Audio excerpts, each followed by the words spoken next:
வைகாசி விசாகம் நீங்கள் எப்பயும் போல் வழிபடுங்க. எப்பயும் போல் நீங்கள் வந்து இந்த நாள் இந்த நட்சத்திரம் முடியறதுக்குள்ளே முருகரை பார்த்துட்டு வந்துடுங்க.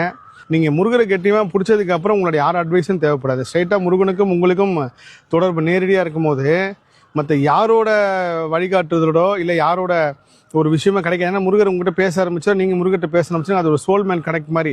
நான் முருக பக்தர்கிட்ட வைக்கிற வேண்டுகோள் என்னென்னா, கடந்த ஒரு 15 நாளாவோ இல்லை ஒரு 20 நாளாவோ இல்லை ஒரு மாதமாவோ நீங்கள் முருகனை கும்பிட்டு கும்பிட்டு கும்பிட்டு கும்பிட்டு கடைசியில் ஒரு விரக்தி நிலைக்கு போயிருப்பீங்க. அந்த விரக்தி நிலை எந்த மாதிரி இருக்குன்னா, தினம் நான் கும்பிட மாட்டேன் முருகா, கடந்த ஒரு 5 நாளாக கோயிலுக்கு போகாமல் இருந்திருப்பீங்க, இல்லை 10 நாளாக முருகனை பார்க்காம இருந்திருப்பீங்க, இல்லை ஒரு மாதம் முருகர் வழிபாடு செய்யாமல் இருப்பீங்க.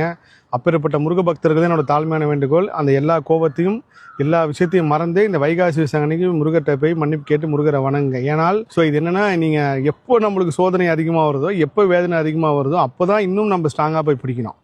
அந்த ஸ்ட்ராங்காக பிடிக்கும் போது தான் உங்களுக்கு உண்டான சக்தியும் பலத்தையும் முருகர் கொடுப்பாரு. இது ஒன்று தான் என்னோட தாழ்மையான வேண்டுகோள். உலகெங்கும் வாழும் முருக சொந்தங்களுக்கு மீண்டும் ஒரு முறை வைகாசி விசாக திருநாள் நல்வாழ்த்துக்கள். எல்லா புகழும் முருகனுக்கே.